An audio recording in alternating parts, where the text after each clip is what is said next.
Bienvenidos sean todos ustedes al problema F5-8 de la página 252 de Estática de Hibbeler, 12ª edición.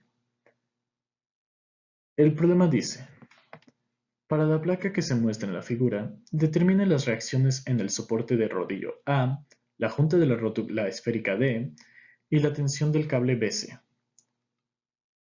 El primer paso que haremos será crear el diagrama de cuerpo libre.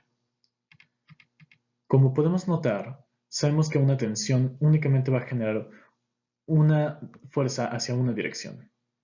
De igual forma lo hará el rodillo. Pero sabemos que el punto D es una rótula esférica, por lo tanto va a desplazar sus fuerzas en tres direcciones: en el eje de las X, en el eje de las Y y en el eje Z. Teniendo esto en consideración, pondremos sus coordenadas y pasaremos al segundo paso. El segundo paso es determinar la suma de las fuerzas. Como podemos notar en el diagrama de cuerpo libre, no se está ejerciendo ninguna fuerza hacia el eje de las X ni hacia el eje de las Y, únicamente en el eje de la Z. Por lo tanto, sabemos que su suma de fuerzas es igual a 0. Muy bien. Ahora, eso nos dejará todo el trabajo en la suma de fuerzas de Z. Suma de fuerzas de Z es equivalente a AZ más la tensión C más DZ menos 900 newtons menos 600 newtons, que nos daría menos 1500 newtons, que son las fuerzas que nos están imponiendo desde el principio del problema. Ahora, punto 3. Analizar la unión AD. Sabemos que la suma de momentos AD es equivalente a 0, que eso es equivalente a la unión AD por la suma de R por F. ¿Qué es R por F?, se preguntarán. Ahora vamos con ello. La suma de la unión AD es equivalente a menos 0.78 y más 0.62 J. Como cuarto paso, realizaremos la matriz de la suma R por F.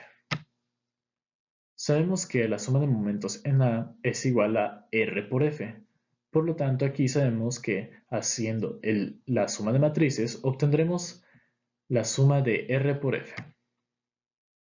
El resultado de la suma de matrices en este caso nos dará que el momento A, que es equivalente a R por F, es igual a la fuerza BC por J menos 840J menos 390I newtons por metros. Ahora vamos a multiplicar la ecuación anterior por el vector unitario, el cual está en la parte de arriba, en el punto 3. Y eso nos dará que la tensión BC es equivalente a 352.5 newtons. Y ahora, como punto 5 y último punto de este problema, realizaremos la suma de momentos en B, para posteriormente sustituir y obtener la fuerza DZ y la fuerza A.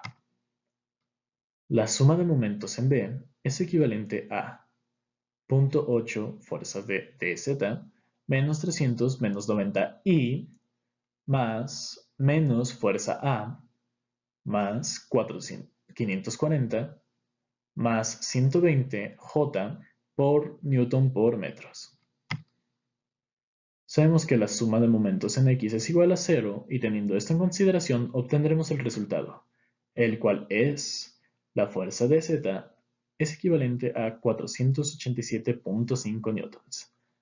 Haremos lo mismo pero esta vez en el eje de las Y para obtener que la fuerza A es equivalente a 660 newtons.